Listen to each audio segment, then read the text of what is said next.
and welcome. In tonight's video, I'll take you on a journey through two terrifying stories that will leave you questioning the safety of your surroundings. First, we'll venture into the isolated cabin, where solitude quickly turns into a nightmare. Next, we'll explore the mother's possession, a haunting tale of love, loss, and something far darker than possession.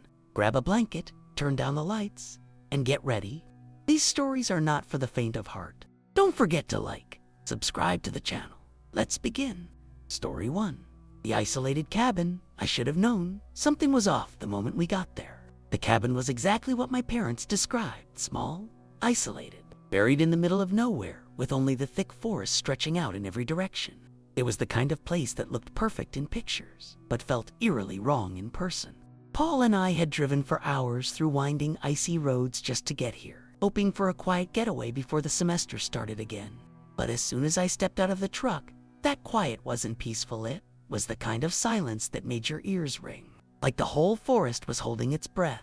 The snow had started falling heavier, making the world around us feel even more closed off. Still, I ignored the weird feeling in my gut. We unloaded our stuff, got the fireplace going, and convinced ourselves this would be fun. That first night was uneventful, mostly. The wind howled outside, rattling the old wooden frame of the cabin, but that was expected.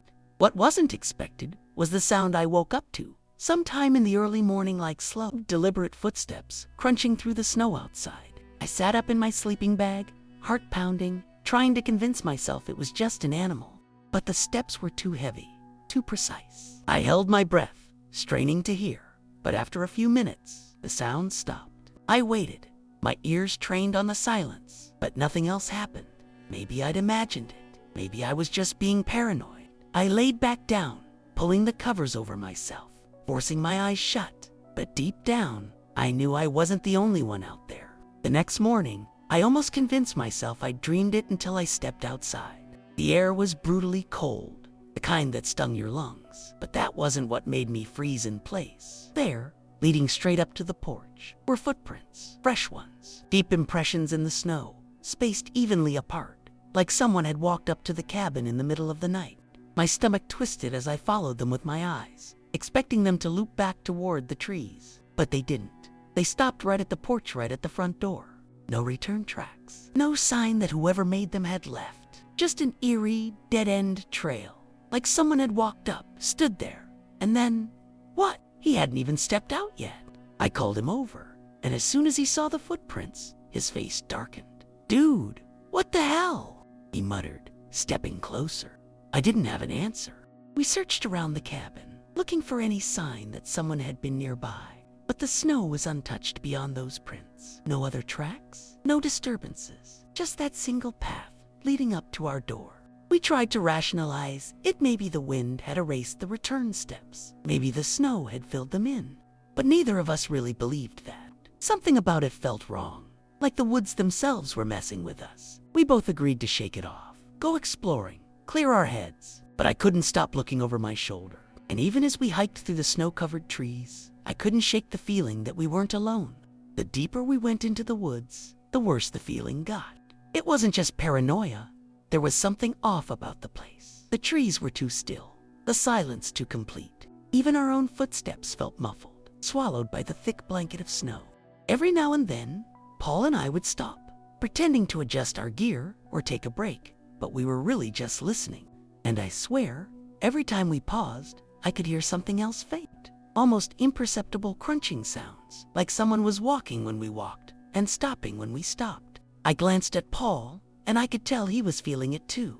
Neither of us wanted to say it out loud, but we both knew we weren't alone in those woods. After maybe an hour of wandering, we decided to turn back. That's when I noticed something that made my stomach drop. The snow around us was pristine, undisturbed except for our tracks. But ahead, closer to where we'd come from, there were more footprints. Not ours. They were spaced wider apart, deeper, like whoever made them had been moving quickly, and they led toward the direction of our cabin. Paul saw them too, and I didn't even have to say anything. He just looked at me, his face pale, and started walking faster. We didn't talk, didn't try to rationalize it. We just wanted to get back to the cabin, suddenly hyper-aware of how far we'd wandered, how alone we were out there. And the worst part, I couldn't shake the horrible, creeping thought that whoever had been watching us in the night was still here. By the time we made it back to the clearing where the cabin stood, I could already tell something was wrong. The air smelled sharp, acrid like burning wood. Then I saw it, thick black smoke curling into the sky. My brain took a second to process what I was looking at, but when it finally clicked, my stomach dropped. The cabin was on fire. Flames licked at the wooden walls, swallowing the place whole, crackling so loudly it drowned out everything else. For a few long, awful seconds, Paul and I just stood there, staring, unable to move. The cabin had been fine when we left. The fireplace was out. There was no way this had happened on its own. Someone had done this, and that meant whoever had left those footprints, whoever had been watching us, was real, and they were still out here. Then, as if things couldn't get any worse, I noticed the truck. The driver's side window was shattered, glass littering the snow like shards of ice. That snapped me out of my daze. Paul, we need to go. Now. My voice didn't even sound like my own, shaky and tight with panic. He didn't argue. We bolted for the truck, slipping in the snow, scrambling to get the doors open. My hands were shaking so bad I nearly dropped the keys. I shoved them into the ignition, heart pounding in my ears. The engine roared to life, and just as I was about to throw it into reverse, Paul let out a sharp gasp. "Holy shit," he whispered. My blood ran cold. I followed his gaze and that's when I saw him.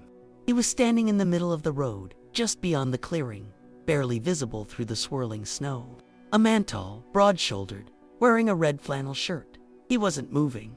He wasn't waving or shouting or doing anything a normal person might do when spotting someone in trouble. He was just standing there, watching us. My stomach twisted into knots. There was something wrong about the way he stood. Too still, too rigid, like he wasn't really human.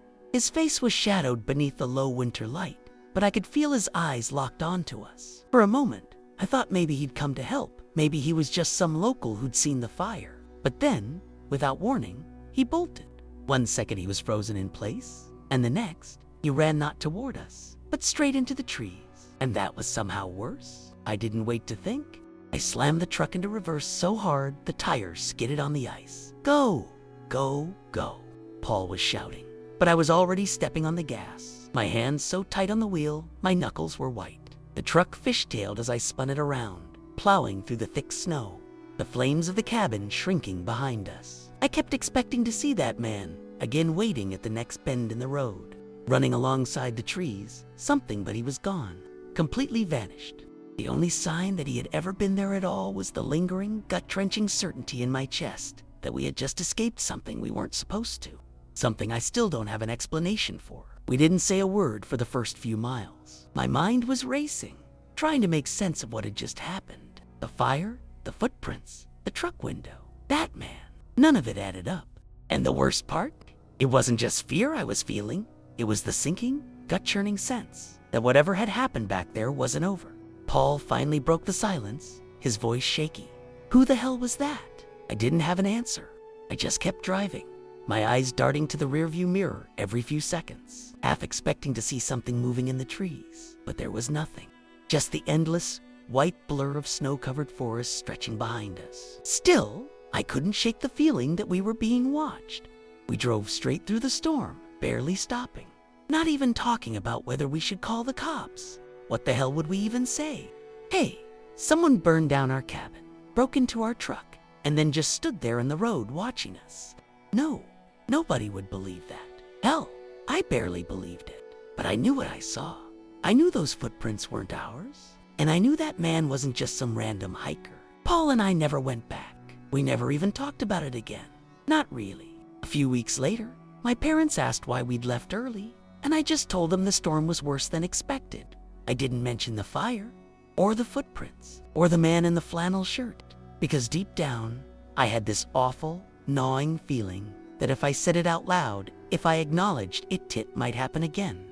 But the weirdest part, a few months later, my parents sold the land. They didn't go into details, just said they weren't comfortable keeping the property anymore. When I pressed for a reason, my mom got quiet and changed the subject. My dad, who never believed in any of that supernatural crap, just said it was more trouble than it was worth. I didn't argue, I was just relieved. But that didn't stop me from looking up the area online, trying to find something a past owner, an old news story, anything that could explain what the hell happened out there. And eventually, I did. Buried deep in some old forum, I found a post from years ago, written by someone who used to hunt near that land. It wasn't long, just a few paragraphs about a man he'd seen in the woods. A tall guy, wearing a red flannel shirt, standing just at the tree line, watching, never speaking, never approaching, just watching. Reading that post made my blood run cold. It meant Paul and I weren't the first, and we probably wouldn't be the last. I don't know who or what that man was. I don't know why the cabin burned down, or why he ran when we saw him, or how the footprints stopped at our door without leading away. But I do know one thing. Whatever was out there in those woods that night, it wanted us to leave. And maybe, just maybe, it was never about the cabin at all. Maybe it was about making sure no one stayed long enough to find out why. Story 2. The mother's possession. I don't talk about my childhood much. It's not that I don't remember, it's that I wish I didn't. I grew up in a small town where church was everything, where people believed more in demons than in mental illness. My mother, she wasn't right. I don't say that lightly. She wasn't just troubled or difficult. She was unpredictable in a way that made my stomach clench every time she walked into a room. My earliest memories of her are tangled with prayers, oil crosses smeared on my forehead, and whispers about the devil's grip. It was never ghosts we feared. It was something worse. The first time I truly questioned reality, I was 13. I had a nightmare, one of those that feels too real, where every detail is sharp. In it, my mother burst into my room, eyes wide with fury, her face twisted in a way I'd never seen before. She was screaming, but the words were garbled, like a record playing backward. Then, just as suddenly as it had started, I jolted awake. My room was quiet, except for my own ragged breathing. I was sitting up, trying to shake off the fear, when my bedroom door flew open. My mother stood there, panting, her expression exactly as it had been in my dream. And then she started screaming. I froze. I couldn't process it. My mind was still tangled in the dream, and yet here she was, standing in my doorway, her face contorted in the same unnatural rage. She wasn't just angry, she was trembling, her breath coming in ragged gasps, her fingers twitching at her sides. I wanted to believe I was still asleep, that I'd wake up again and this would all dissolve into the darkness of my mind. But I wasn't dreaming. She took a step forward, her bare feet making no sound on the wooden floor, and I could see sweat beading on her forehead. "You think I don't know what you've been doing?" she hissed, her voice so low it barely sounded like her own. I didn't know what she meant. I didn't know what to say. All I could do was sit there, heart hammering, as she stared through me like I was something less than human. And then, just like that, she blinked. Her whole body shuddered, and she stepped back, rubbing her temples as if she had a sudden headache. "What are you looking at me like that for?" she snapped. But there was no rage in her voice anymore, just confusion, maybe irritation. I wanted to ask her what had just happened, why she had stormed in like that, why she had looked at me like I was something to be feared, but the words stuck in my throat. She didn't wait for an answer. She just turned and walked out, leaving the door wide open behind her. I sat there for what felt like hours, too scared to move, convinced that if I closed my eyes again, I'd wake up to find her standing over me. The next morning, I tried to convince myself it had been a coincidence. Maybe I had sensed her moving around the house in my sleep, and my brain had woven it into a nightmare. That made sense, right? But deep down, I knew better. The way she had looked at me, the way her face had mirrored exactly what I had seen in the dream, it was too precise, too unnatural. I barely spoke to her that day. She, on the other hand, acted like nothing had happened. She hummed while she cooked, asked me about school, completely unaware of the way my hands trembled every time I looked at her. I wanted to believe she had just been sleepwalking or having some kind of episode, but there was something in my gut telling me it wasn't that simple. Then came the snake. My mother had always been terrified of them. Even the smallest garter snake would send her into a panic, clutching her Bible and muttering prayers under her breath.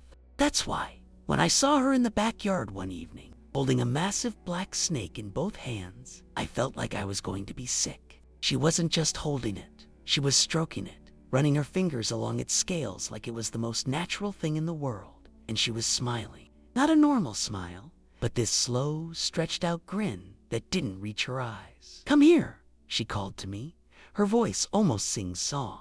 My legs wouldn't move. Every instinct in my body was screaming at me to run. She tilted her head, waiting. "Come touch it," she said again, still smiling. I shook my head, unable to speak. The sight of her standing there, cradling that snake like it was a newborn, made my skin crawl. My mother was not a woman who joked about things like this. She wasn't someone who played pranks or tried to scare me for fun. And yet, here she was, acting like a completely different person. I took a shaky step backward, and her expression changed. The smile didn't fade, but her eyes darkened, like she was suddenly disappointed in me. "Don't be scared," she whispered. "It won't hurt you. It likes me." The way she said it, like she was speaking for the snake itself, made my stomach twist. I turned and bolted into the house, locking the door behind me. My heart pounded in my ears as I pressed my back against the wall, waiting. Minutes passed, maybe longer. I couldn't bring myself to check if she was still outside. Eventually, I heard the back door creak open, slow and deliberate. My breath hitched. I stayed perfectly still, listening as her footsteps padded softly across the floor. She walked past the kitchen, past the living room, heading straight for my room. The door didn't open, but I could hear her breathing on the other side. Shallow, measured. I clenched my fists, praying she would just go to bed. Then, just as suddenly as she had come in, her footsteps retreated and the house fell silent again. The next morning, she acted like nothing had happened. When I brought it up, she frowned at me like I was crazy. "I was never outside," she said flatly. "And you know how I feel about snakes." I wanted to believe her. I really did. But I knew what I had seen. The image of her standing in the yard, holding that massive snake like it was an extension of herself, was burned into my brain. The way she had called me, the way her voice had sounded so wrong, it haunted me. But what scared me the most wasn't just that she denied it was how convincing she was. If I hadn't seen it with my own eyes, I might have believed her. And that terrified me. Was something happening to her? Or was something happening to me? I tried to push it all down, to chalk it up to stress, exhaustion, anything. But then came that night at the church. I was at a youth retreat, an overnight event full of sermons, prayers, and testimonies. I remember sitting in the chapel, half asleep, while the pastor talked about spiritual warfare, how the devil worked in subtle ways, how he could take hold of people without them even realizing it. I remember feeling uneasy, but not because of the sermon. It was a different kind of unease, like something was watching me. And then, at exactly 4:30 a.m., the knocking started. It wasn't frantic knocking. It wasn't someone desperately trying to get in. It was slow, rhythmic. 3 knocks, a pause, 3 more, a longer pause. Then again, the hairs on my arms stood up immediately. I wasn't the only one who noticed several kids turned their heads toward the doors, whispering. The pastor hesitated mid-sentence, his face stiffening.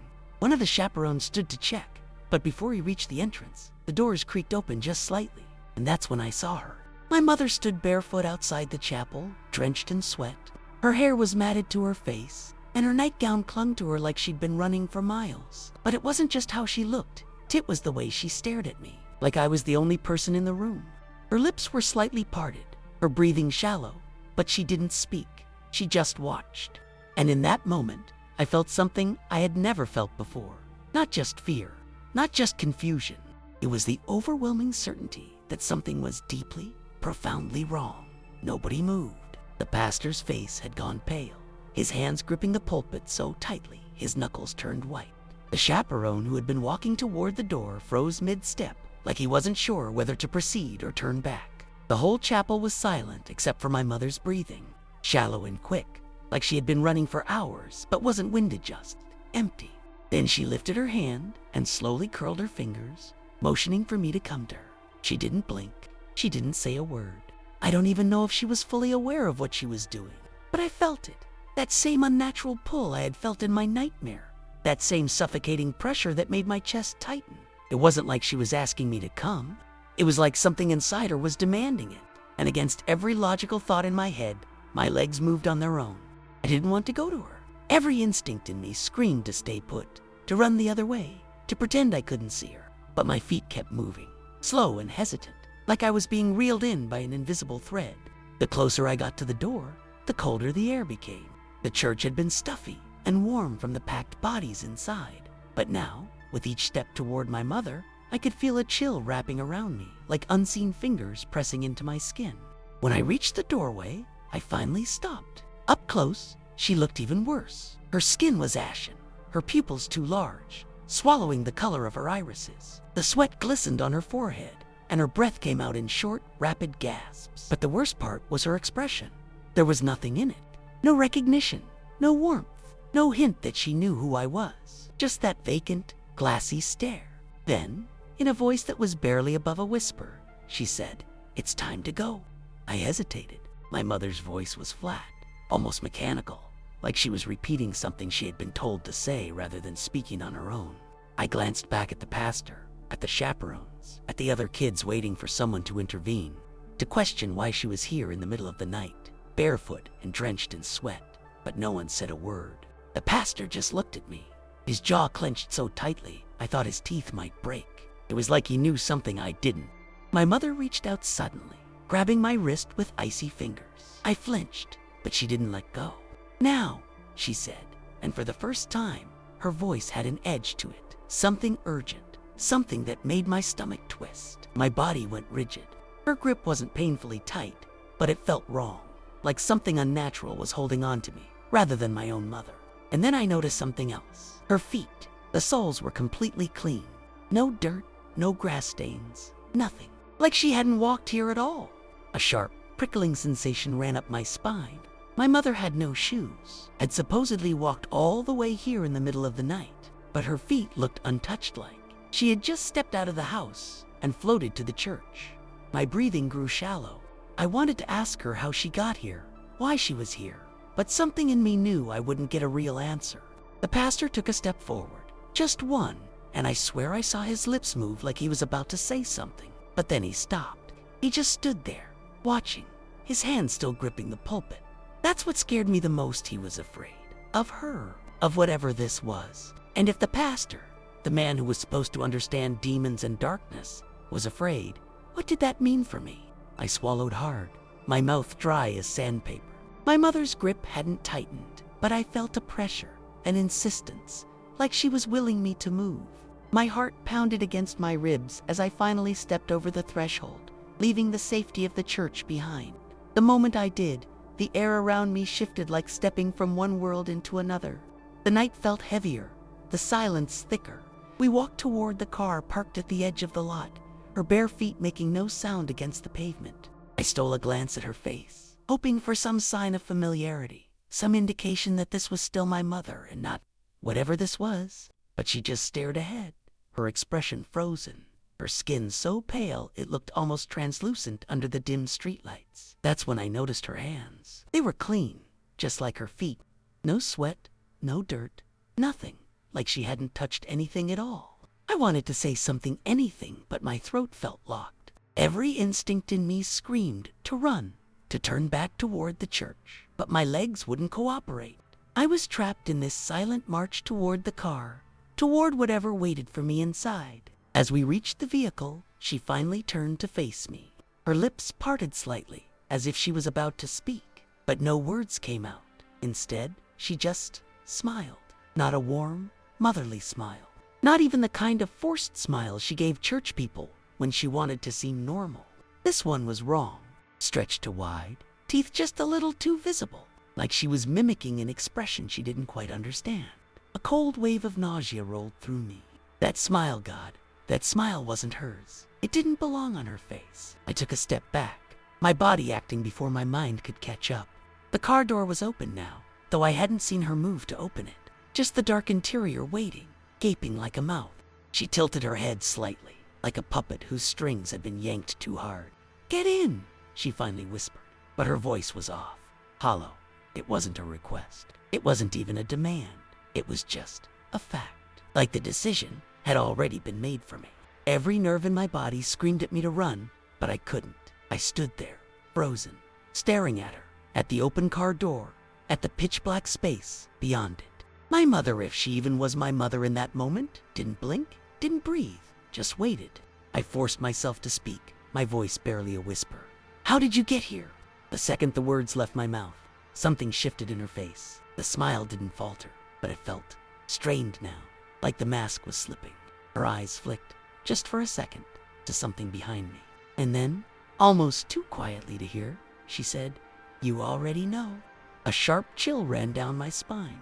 I didn't know what she meant, but the way she said it made my stomach twist. I turned slightly, following her gaze. But there was nothing behind me, just the empty church parking lot, stretching into the darkness. The night air felt thicker now, pressing against my skin like a damp cloth. When I looked back at her, her expression had changed. The eerie smile was gone. Her lips were parted slightly, her eyes wider, more alert, like she was seeing me for the first time. And then, just as quickly as the shift had happened, her entire body seemed to loosen, like a puppet whose strings had been cut. She took a deep, shuddering breath and blinked rapidly. What? What are we doing out here?" she murmured, her voice groggy, confused. I took a step back, my heartbeat hammering in my ears. "You," I started, but the words caught in my throat. How could I even explain what just happened? How could I tell her that a second ago she wasn't herself, that she had been smiling at me like something out of a nightmare? She looked around, dazed, wiping sweat from her forehead with a trembling hand. "Why am I outside? It's so late." Her voice was barely above a whisper, and for the first time that night, she actually seemed afraid. Not of me, not of the situation, but of herself. I didn't know what to say. I just stood there, watching her, my skin still crawling from what I had just witnessed. She hugged herself, rubbing her arms as if trying to shake off a deep chill. "I was asleep," she muttered, almost to herself. "I remember going to bed." The way she said it sent another shiver through me. I wanted to believe I really did, but I had seen her. I had heard her voice change, watched her smile in that awful, unnatural way. And now, she had no memory of any of it. My mouth felt dry. "Mom," I finally managed, "you drove here. You told me to get in the car." Her face twisted in confusion. "No, I didn't," she said, shaking her head. "I don't even have the keys." My stomach dropped. I turned to the car, heart pounding, and reached for the driver's side door. It was locked. The windows were rolled up. I glanced at the ignition through the glass empty. There were no keys inside. My breath came faster now, shallow and uneven. If she hadn't driven here, then how had the car even gotten here? I turned back to her, but she was already stepping away, her expression distant, unreadable. "We need to go home," she said flatly, her voice suddenly devoid of the fear she had just shown. It was like a switch had flipped inside her. "It's late." I didn't know what to think anymore. She was back to sounding like my mother, like nothing strange had happened at all. But I couldn't shake the images from earlier. The vacant expression, the unnatural smile, the way she had stood outside the church, knocking on the doors like something out of a nightmare. "I'm not getting in that car with you," I said, my voice trembling despite myself. I couldn't stop myself from looking back at the car, the empty space inside it. It felt wrong, like it wasn't supposed to be there. She didn't respond. Instead, she just kept walking toward the parking lot's edge, heading toward the street. Her steps were slow, deliberate, like she didn't care whether I followed or not. It was almost like she was walking into some trance again, her body moving on its own, her face blank. I hesitated for a moment, my feet stuck to the ground, unable to move. Part of me wanted to run, to escape, but another part, something deep down, told me that if I didn't follow her now, I might never see her again.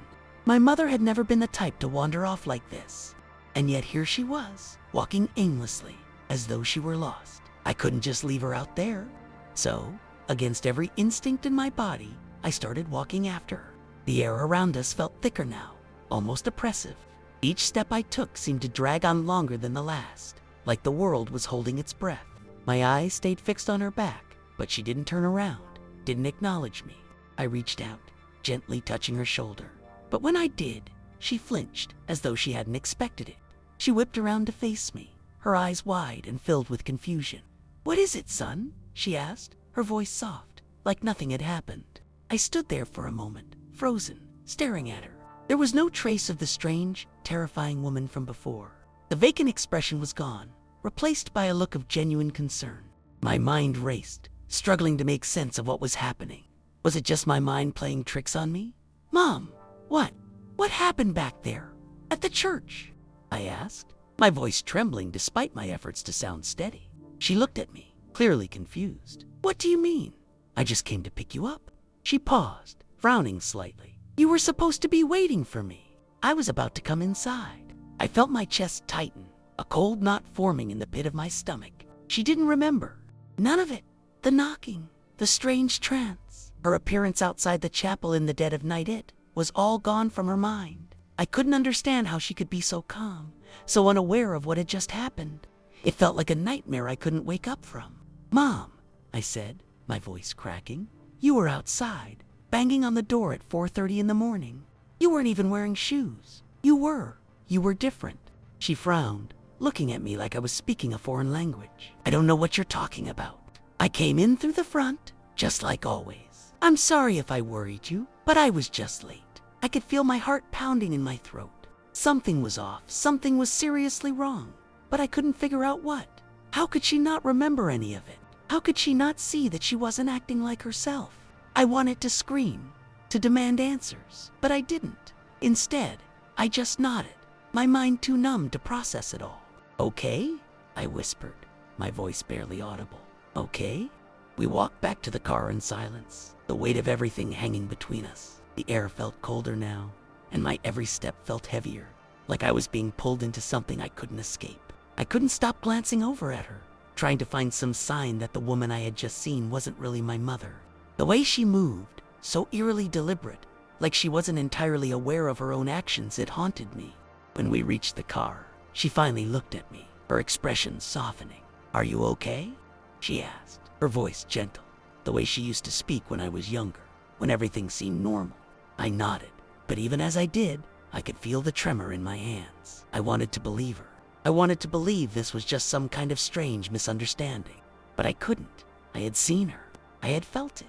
There was something in her eyes that wasn't there before, something that made me question everything. As we drove home, I kept staring out the window, my thoughts a chaotic mess. The streets looked so normal, so safe, but nothing felt right.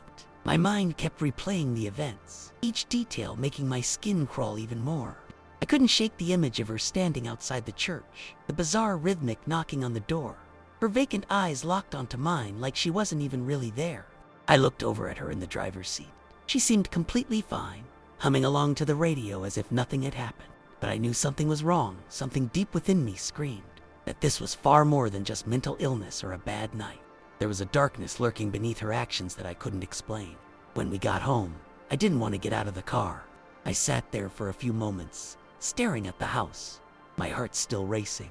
It felt like we had crossed some invisible line, like things could never go back to the way they were before.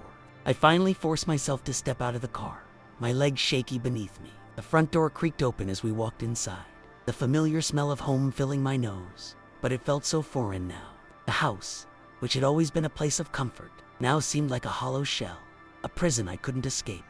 My mom moved around the house like she always did, seemingly unaffected by everything that had happened. I couldn't take my eyes off her though. Every step she took, every word she spoke, felt like it was from someone else, someone I didn't recognize. She hadn't just forgotten what had happened earlier that night, she had erased it, as though it was never real. I went to my room and locked the door, needing space, needing to process what I'd seen and heard. But no matter how hard I tried to distract myself, the fear wouldn't go away. It clung to me, a heavy weight pressing down on my chest.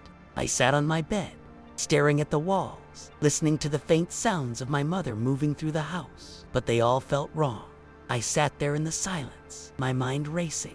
I couldn't shake the feeling that something wasn't just wrong, but deeply, fundamentally off. Every noise from the other room made my skin crawl. Her footsteps, the soft rustling of her clothes, the way she hummed to herself as if everything was perfectly fine. I kept imagining her standing outside the chapel again, in that trance, her vacant eyes locking onto mine. I tried to sleep, but sleep wouldn't come. Every time I closed my eyes, the images flashed in my mind to her face, the strange, robotic way she moved, her actions so detached from the person I had grown up with. I was exhausted, but the exhaustion only seemed to make the terror worse. I kept hearing sounds that weren't there, little knocks, faint whispers, things that I couldn't place. Eventually, I gave up on sleep. I got up and paced around my room, trying to shake off the sense of impending doom. But every time I looked out the window, the shadows seemed to be just a little bit darker, the night a little bit colder. I couldn't help but wonder, was this just mental illness? Or was there something else lurking beneath the surface? As the night dragged on, I started to hear things more clearly now. There was a soft tapping on my window, almost like someone trying to get my attention. I froze, my heart skipping a beat. I told myself it was just the wind, or maybe a tree branch brushing against the glass. But then it happened again, louder this time, more deliberate. I didn't want to look. I wanted to ignore it, to pretend it wasn't happening. but my body moved on its own. Slowly, I drew back the curtain, half expecting to see nothing at all. But there, standing just outside the window, was my mother. She was staring at me, her eyes wide open, unblinking, as if she was waiting for me to react. She wasn't smiling. She wasn't saying anything, just standing there, in the dark, her face blank and emotionless. It felt like she wasn't even human anymore, like she was some kind of hollow shell that had taken her place. I backed away from the window, my body trembling. My mind was racing, trying to figure out what to do. Should I go outside and confront her? But a part of me knew that wasn't my mom out there. It was something else, something that had taken her and was wearing her skin like a mask. I couldn't move. My body was frozen, eyes still fixed on her through the window. I could feel my pulse pounding in my ears, the air thick with dread. She didn't move, she just stood there, staring, her eyes piercing through the glass, like she could see right into me. It was like she was waiting for me to make the next move, to come outside, to do something, but I couldn't. I wouldn't. I don't even know how much time passed. Minutes? Hours? It felt like an eternity. Then, finally, she turned away. Slowly, deliberately, like someone in a trance, she walked down the path to the backyard. I stayed at the window, watching her figure disappear into the darkness, and then nothing. The silence was deafening. I wasn't sure what to do. I wanted to call someone, tell them what had just happened, but who would believe me? Who would believe that my own mother was standing outside my window, acting like that? I stayed in my room the rest of the night, the window closed and the blinds drawn, too terrified to even glance outside. I could hear her moving around the house again, but it didn't sound right. It was as though she was walking through the house with purpose, but no real intention, like she wasn't even really there, like she was someone else pretending to be her. The next morning, I could barely bring myself to leave my room. I kept replaying everything in my head, her standing outside the window, the way she walked through the house like a stranger. But when I finally ventured out, she was acting as if nothing had happened. She was in the kitchen, humming to herself, cooking breakfast, like it was just another normal day. I stood in the doorway, unsure of what to say, watching her. She didn't even look at me, didn't seem to acknowledge that anything was wrong. I wanted to ask her what had happened last night, but I couldn't find the words. How do you explain something like that? How do you tell someone that you saw them standing outside in the dark, staring at you, like they weren't even human? I forced myself to sit at the table, though my appetite was long gone. Every time I tried to speak, the words caught in my throat. I couldn't shake the feeling that something had changed, that whatever was going on with her was not just mental illness, not just some phase. It wasn't until later that day, when I tried to confront her, that I realized just how deep the problem ran. I asked her about the night before, about what happened outside the chapel and what I had seen at the window. She looked at me with a blank expression and said, "I don't remember any of that. You must be mistaken."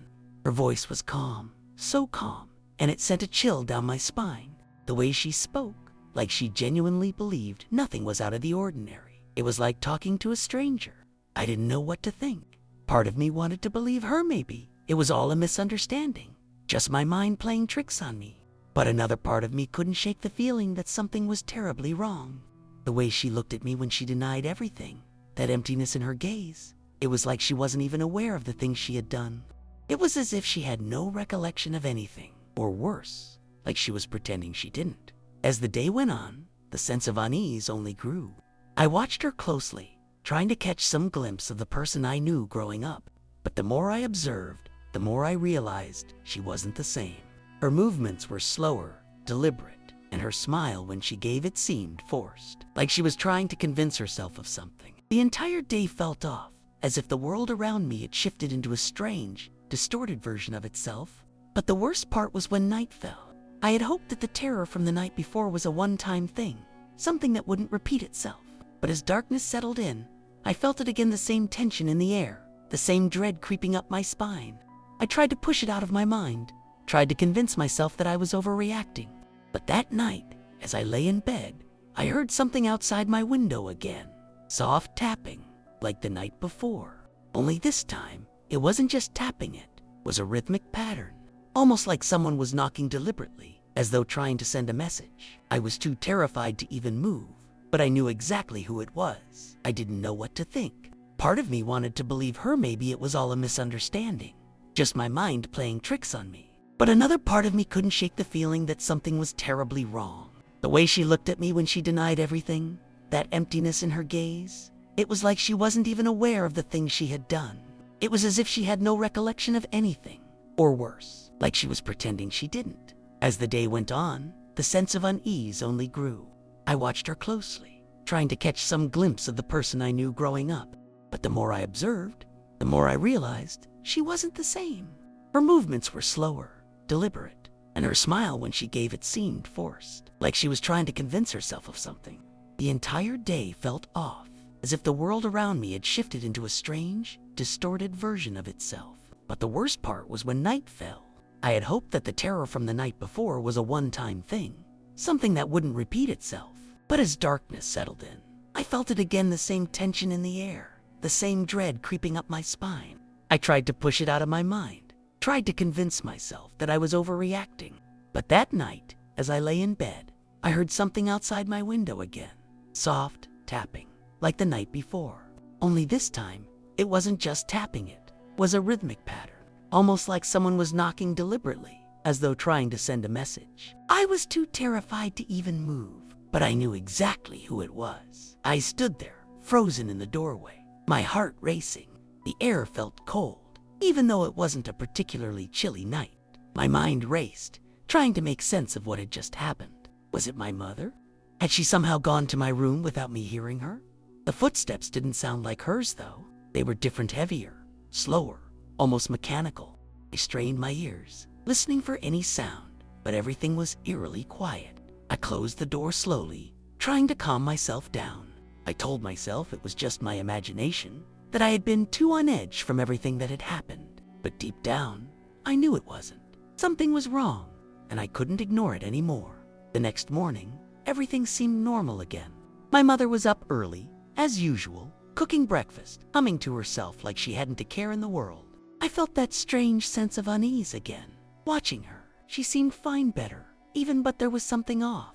I kept expecting her to say something about last night, but she didn't. And when I finally asked her if she'd heard anything strange, she looked at me like I was crazy. I didn't hear anything, she said, a little too casually. You must have had a bad dream. I wanted to argue, to tell her that it wasn't a dream, but I couldn't. There was no proof. There was nothing to show for what had happened, except the sinking feeling in my chest that told me whatever was going on, it wasn't something I could explain away. The days passed, but the strange feelings didn't go away. If anything, they got worse. I started noticing little things. Her behavior, while outwardly normal, seemed slightly off. Sometimes, I'd catch her staring at nothing for long stretches of time, her face expressionless, almost like she was waiting for something. Other times, she'd speak to me in a way that was completely out of character. Her words weren't mean, but they felt forced, like she was trying to convince herself of something. One afternoon, I found her in the kitchen, humming that same eerie tune she had been humming the day before. But this time, it was different. She was holding a knife, one of the sharpest knives in the drawer, and she was running it along the edge of the counter, back and forth, as though trying to make something out of it. Her movements were slow, almost methodical, like she was in some sort of trance. When I asked her what she was doing, she simply looked at me, her eyes wide, and said, "Just thinking." Then, she put the knife down and walked out of the room, leaving me standing there, feeling the hairs on the back of my neck stand up. That night, things took an even darker turn. Later that evening, after the kitchen incident, I couldn't shake the feeling that something was watching me. I kept glancing over my shoulder, checking corners in the house as if expecting to see something or someone that wasn't supposed to be there. I couldn't get the image of her running that knife across the counter out of my mind. It was like I was trapped in a nightmare that just wouldn't end. Around midnight, I heard it again, soft, dragging footsteps. They started at the bottom of the stairs and moved up slowly, methodically, just like the night before. My body froze. I didn't dare make a sound, even though every part of me was screaming to run. The footsteps stopped right outside my door, and I could hear breathing. Heavy, uneven breathing, like someone struggling to stay awake, or maybe trying to stay quiet. I held my breath, trying to make out the sound, hoping it wasn't her again. But as the seconds ticked by, the breathing grew louder, more erratic, until it was right next to me. I couldn't take it anymore. I opened the door, prepared to confront whatever or whoever was out there. But, like before, there was nothing. Just empty silence, the kind that presses down on you and makes it hard to breathe.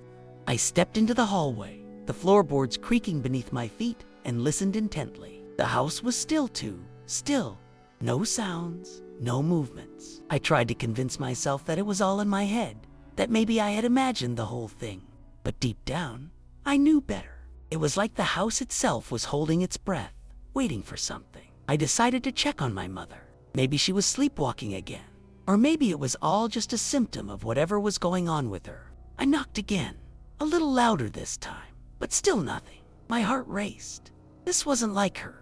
She was always so careful about answering the door, even if she was half asleep. I turned the handle, and the door creaked open. What I saw on the other side made my blood run cold. She was standing in the middle of the room, her back to me, staring at the wall. The room was dark, save for the faint light coming from the hallway, casting long shadows across her figure. Her hair hung loosely around her face, and her hands were at her sides. It looked like she was standing perfectly still, but there was something off about her posture, something unnatural. She didn't even flinch when I opened the door. "Mom," I whispered, stepping closer. She turned her head slowly, almost like she was moving in slow motion. Her eyes were wide open, but they seemed vacant, like she wasn't really seeing me. She smiled, but it wasn't a smile I recognized. It was twisted, unsettling. I took a step back, my stomach churning with a mix of fear and confusion. "I'm just waiting," she said, her voice flat, emotionless. "Waiting for you." I didn't know what to say, or if I should say anything at all. I didn't even know if she was still my mom, or if something else had taken over. I stepped back, unsure of what to do, but my legs felt like they were made of stone. It was as if the air had thickened, making it hard to move, like the walls themselves were closing in. I stood there for what felt like an eternity, not knowing whether I should run or try to talk to her. I was frozen, just staring at her, waiting for something to make sense, something to bring her back to reality. But nothing did. She just kept standing there, smiling that twisted, unnerving smile, her eyes never leaving me. Finally, I managed to find my voice. "What do you mean, waiting for me?" "For what?" She didn't answer. Instead, she just slowly turned back to the wall, her gaze fixed on the same spot.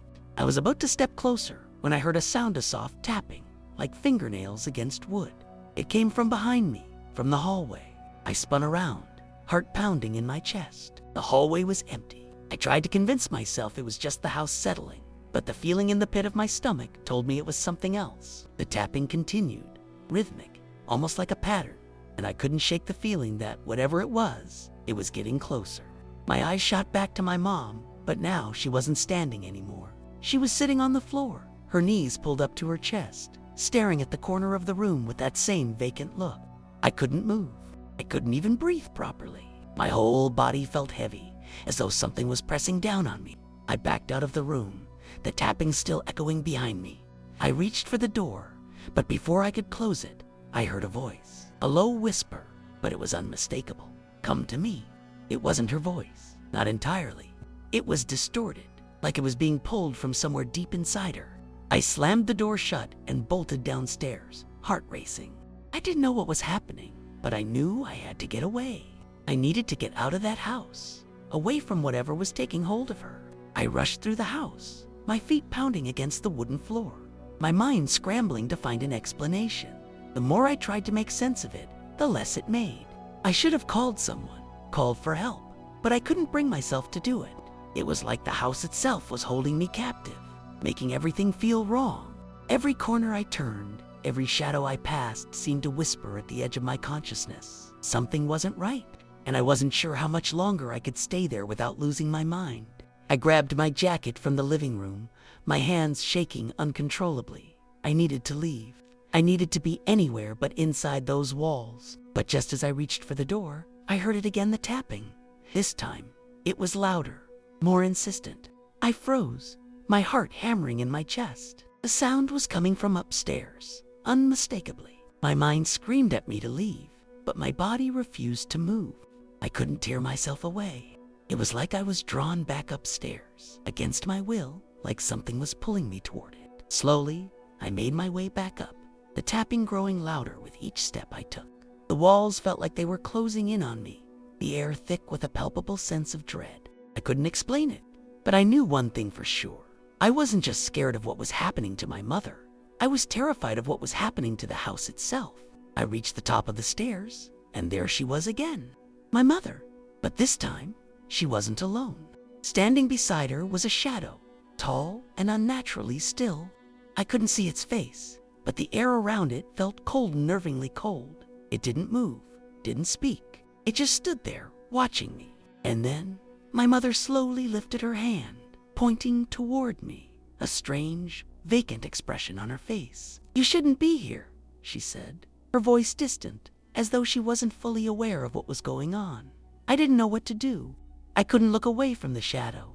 It was like something in me knew, deep down, that whatever it wasn't something I could understand. It wasn't something of this world. My legs felt like they were turning to stone as I stood there, unable to move or speak. The shadow beside her didn't do anything, just loomed in that strange, still way. I tried to call out to my mother, to shake her from whatever trance she was in, but my voice caught in my throat. The room felt suffocating, the walls pressing in around me like they were closing in on all sides. Every breath I took was heavier than the last. Then, out of nowhere, the shadow moved. It didn't walk, it just seemed to glide across the floor, its dark form undisturbed by the light in the hallway. I wanted to scream, but the sound never left my mouth. The air was so thick now, it felt like I was breathing through molasses. The closer it got to me, the colder it became, and I could almost feel the energy in the room shift. It was like the house itself was alive, like it was feeding off the fear, twisting the air around us. I turned to my mother once more, desperate to see if she was going to snap out of whatever this was. Her eyes were still vacant, the usual warmth of her gaze replaced by something empty and cold. She didn't even seem to see me anymore. I called her name again, but there was no reaction. I took a step back, the shadow now so close I could feel its presence like a weight pressing down on my chest. That's when I heard it, the low whisper again. But this time, it wasn't coming from my mother. It came from the shadow, its voice like nails scraping across glass. "She's ours now." The words hung in the air, and for a split second, I thought I might pass out. It felt like the room was spinning. I stumbled backward, my mind racing. I knew I had to get out. I couldn't stay there any longer. I had to leave, even if it meant running into the night. I turned to make my escape, but the door slammed shut with a deafening crash. The room seemed to go dark, the light flickering and buzzing like a broken bulb. I was trapped, and the shadow was moving closer. My heart was racing so fast, it felt like it might burst from my chest. My entire body was shaken, and I could feel the panic starting to overtake me. The door still locked. I couldn't get out. I tried pulling at the doorknob, but it wouldn't budge. It was like the house itself was stopping me from leaving, holding me there with some invisible force. The cold from the shadow crept through the air, chilling me to the bone. And I realized this wasn't just a nightmare. This was real. This thing, whatever it was real. I turned to face my mother again. She hadn't moved, still standing there, her eyes empty, her mouth slightly open, as if she were waiting for something to speak through her. I wanted to scream at her, shake her awake, but the words stuck in my throat. The shadow was closing in, its presence filling the room, and I could feel it like a suffocating pressure around me. For a moment, it felt like time slowed down. The shadow reached out toward me, its hand, or what I assumed was its hand, stretching out with slow, deliberate movements. My whole body screamed to run, but I couldn't move. I was rooted to the spot. I couldn't tear my eyes away from the shadow, and it felt like something was drawing me toward it, like some magnetic force. I wanted to resist, but I couldn't. The whisper came again, low and guttural, but this time, it wasn't directed at me. It was speaking to my mother, its words like a dark chant. "Come with us," it said. "You're ours. You belong to us." A jolt of panic surged through me. My mother wasn't just standing there. She was reacting. Her face twitched, her fingers twitching, like they were moving on their own. Then she looked at me, her eyes now focused but vacant. And in that moment, I realized Di wasn't just dealing with my mother anymore. Something else was in that house with us. Something that had taken control of her. Something that was trying to take control of me, too. I forced myself to move, to break free from the hold that the shadow seemed to have on me. My hand found the edge of the dresser, and I pushed against it, using every ounce of my strength to get away from the thing that was closing in on me. But the closer I got to the door, the more intense the feeling became. The air around me grew thick, almost suffocating. It was like the house itself was trying to stop me, to keep me there. I reached for the door handle again, my hands slick with sweat, my fingers trembling so badly I could hardly grip it. But just as I managed to twist the knob, nothing. The door wouldn't open. And then, from behind me, I heard a voice. Not the shadow's whisper, not my mother's voice, but something else, something deep, something ancient, almost as if the house itself had started speaking. "You can't leave. You belong here now." I froze, the words sinking into me like a cold weight. The voice wasn't coming from any one place. It seemed to echo from every corner of the room. The walls felt like they were closing in even tighter, pressing against me. My breath was shallow, every inhalation a struggle. I turned slowly, my eyes scanning the room for any sign of where the voice had come from. But there was nothing, just the same dark corners, the oppressive stillness, and my mother. She was still standing there, staring at me with those empty eyes, her lips slightly parted as if waiting for something. Then I felt it, a tug, a cold pull deep inside me, as if something were reaching into me, trying to draw me toward it. It wasn't my own will. My body was no longer obeying my commands. Every instinct screamed at me to run, but my feet wouldn't move. My arms hung at my sides, stiff and unresponsive. The shadow, now completely enveloping the room, was everywhere. It was like it was no longer a separate entity, but a part of the house itself, creeping, wrapping around everything. It was in the air, in the very floorboards beneath me. I couldn't escape it. The cold was unbearable now, and every breath burned in my chest. Suddenly, I heard my mother's voice, soft, distant, almost as if it were a whisper on the wind. "It's too late, son." The words seemed to drag themselves through the air, thick with something unnatural. We're all part of this now. My heart slammed against my ribs. I finally managed to move a little, my legs shaky beneath me. I took a few hesitant steps away from her, but the pull toward the shadow only intensified. It felt like my body was being yanked in a direction I didn't want to go, like my own mind was betraying me. In a moment of desperation, I screamed really, screamed shaking off whatever force was holding me in place. The sound filled the room, echoed off the walls, and for a second, it seemed to break the eerie silence. My mother's vacant stare flickered just a bit, and the shadow seemed to pause. But then, like it had been waiting for me to give in, the door behind me suddenly slammed open with a deafening crash. The force of it nearly knocked me off my feet. I turned, heart pounding, desperate to escape. But when I looked back at my mother, she wasn't standing there anymore. The room felt even colder now. The shadows had consumed everything. And there, standing in the doorway, was my mother, but she wasn't the same. Her face was twisted, the vacant expression gone, replaced by something darker. Her eyes were wide, too wide, staring at me with a horrifying intensity. And then, in a voice that wasn't hers, she said, "It's time." I don't know how I moved, but in that moment, everything inside me screamed to run. I turned and bolted for the door, my legs barely carrying me as I stumbled over the threshold, almost tripping in my panic. I didn't dare look back. There was no way I was going to see what was behind me. I could hear her footsteps, slow and steady, following me. But the further I got, the fainter they became. It felt like the house itself was holding me in place, its walls pressing down as if trying to trap me inside. My mind raced as I reached the stairs. The air was thick, suffocating, and the smell an overpowering, nauseating stench filled my nose. It was a mix of something old, something rotten. My fingers slipped on the banister as I gripped it for support, but I pushed myself onward, my heart hammering in my chest. Just when I thought I had reached the safety of the front door, a cold, sharp laugh echoed from somewhere deep inside the house. The sound was so unnatural, so otherworldly, it sent a chill straight to my bones. I reached the door, my hand shaking violently as I grabbed for the handle. It wouldn't open. The door was locked. My stomach dropped, and panic set in like an electric shock. I twisted the knob, pulling and pushing, but it was as if the house itself had decided I wasn't leaving. I slammed my fists against the door, shouting now, desperate, knowing full well that it wouldn't do anything. From somewhere deep in the house, I heard a voice I knew all too well. It was my mother, but it was wrong. The tone was wrong. The words were wrong. Everything was wrong. "You can't run from me. You can't run from us." The last word lingered in the air, the silence following it too heavy to ignore. I knew, in that moment, I was not alone.